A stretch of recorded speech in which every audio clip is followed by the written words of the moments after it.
Mitsubishi Lancer. So push start installation with remote start. Version 2 itong kinapit natin. May kasama ng mobile app control to na pwede sa iOS or Android devices. And key fob 2 pieces. Mitsubishi din. Okay. So sa mobile app pwede na rin kayo mag remote start doon. Pwede kayo mag lock unlock. Same lang siya ng key fob. Ang kagandahan lang po ng may mobile application is if ever mawala tong key fob nyo, which is 2 piraso naman to, malobat, during dead spot, magagamit niyo yung app natin.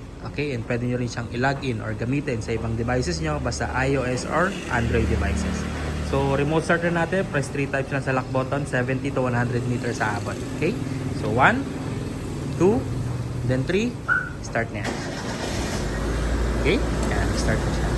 Tapos, pasok tayo sa loob. Trunk release pa na, naglagay din tayo dito. Hold nyo lang yung trunk button.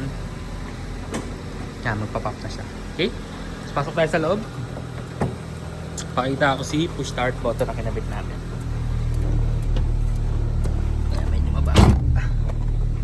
Ayan, ito po yung ating push start button, guys. Okay? Pag aksidente po na pindot, hindi mamamatay yung kotse.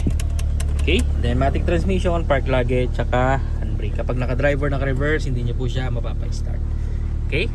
Tapos pag tumapa ka sa brake, kahit hindi ka pa maalis, auto lock lahat ng doors, and then even po naka-under kayo, pwede nyo siyang i-unlock, pwede nyo siyang i-lock.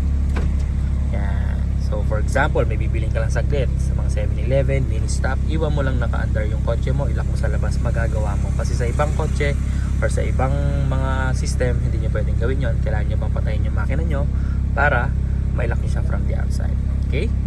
Tapos pag gusto mo nang patayin, nakarating ka na sa location mo, apakan mo lang yung brake, isang pindot, patay na yan. Then automatic unlock din lahat ng doors. Lalabas ka na lang dyan. Paglayo mo, mag-automatic lock na siya. Okay, without stepping sa brake, unang pindot is accessories. Yan. Pangalawa, mag-on yung cluster. And pangatlo, patay. Okay, so typical push start button kung paano gumana.